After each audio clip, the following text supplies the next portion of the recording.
I really liked how they showed this, but I know this might upset some people, but it is what it is. Hear me out. So you've heard of Dark Night of the Soul, or you've heard me mention it, like when you're asleep, when you're unconscious, when you're not being true to yourself, when you're not aware, when you're just on autopilot, when you're operating out of your wound. However you visualize, understand it, say it, whatever. That when you're there, you can't get out until you heal your wound. And when you have to get honest with yourself, right? You have to recognize where you weren't loving yourself, where you were operating from your wound, where your wrong steps were. And that can be really, really challenging, not only because it's challenging to swallow that ego, swallow that pride, swallow that recognition that it was you all along. You're creating your reality, so you could have made a different choice at any point. Not only is that a big wallop to swallow, but it's challenging in that most people can't see it because they've normalized it and they don't want to see themselves as the bad guy, right? They don't want to see themselves as the one who did it to themselves. And so that's the only reason I think it's like the more challenging than anything. It's like once you can get over that hurdle, but you have to be able to do it. In other words, I could tell you, but unless you can actually admit it to yourself, see it, recognize it, it's like that major smack, that major aha moment, then it doesn't matter. It's like you have to, it like literally shatters open your heart, right? It knocks the dust off, it knocks the ice down. And so then that's what you would hear, ascending or higher consciousness, or the highest form, you'll hear people use it as enlightened, right? When they've really ascended to such a point, or they're awake, they're conscious, they're operating from the light, they're all these terms, all saying the exact same thing, right? Like they are. Now, that doesn't mean these people are. It's just an understanding for you, for your own feeling body, for you to recognize your own behaviors and what's happening, etc. And so, it's like once you break free from all of it, right? When you're truly able to love yourself, honor yourself, stand in that energy in a healed enough state to be filled more with unconditional love than not, right? When those scales tip, so to speak, you start, I guess, ascending is a good, just for visualization to keep it going here. But then it's like, you know who you are, right? You admit it, you take accountability, you've accepted it, you've swallowed it. And so then they were showing like that's how it's, explains all of this in all of the books.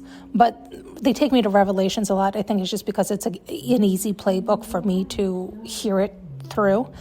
And how it says at the end how there will no longer be a need for the sun and the moon, meaning the light and the dark. There will no longer be a need for the good and the bad, the God and the devil, because they'll live within you, because you've now taken accountability. So really, God or the devil, however you want to say it, has unleashed you, has taken the chains off, and has set you free, right? Now here are the rules.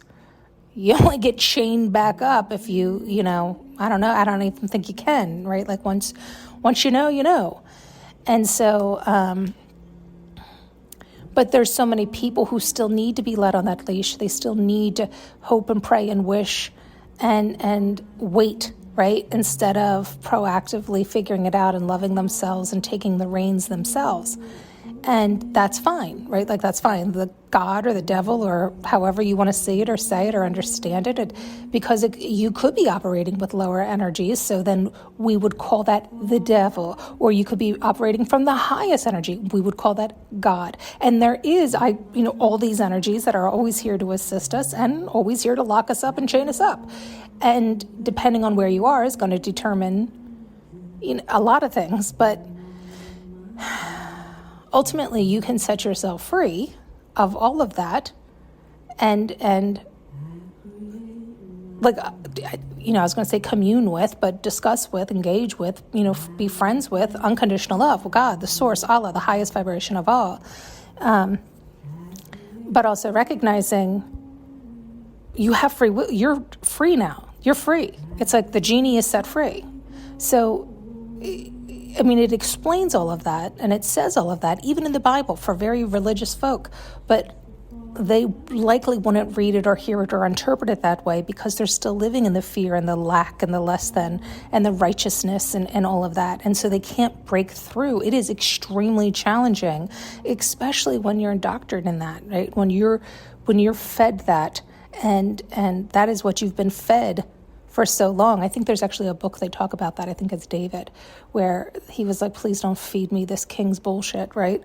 But that's what, most people are fed, whatever religion they're grown up in, and then you become robotic to it. And it's generation after generation after generation, and you're not thinking on your own or feeling on your own, you're regurgitating, right? And you're living an automatic pilot, although you swear you're not, because you're being a good boy or a good girl and you're following the rules and you're doing what's told.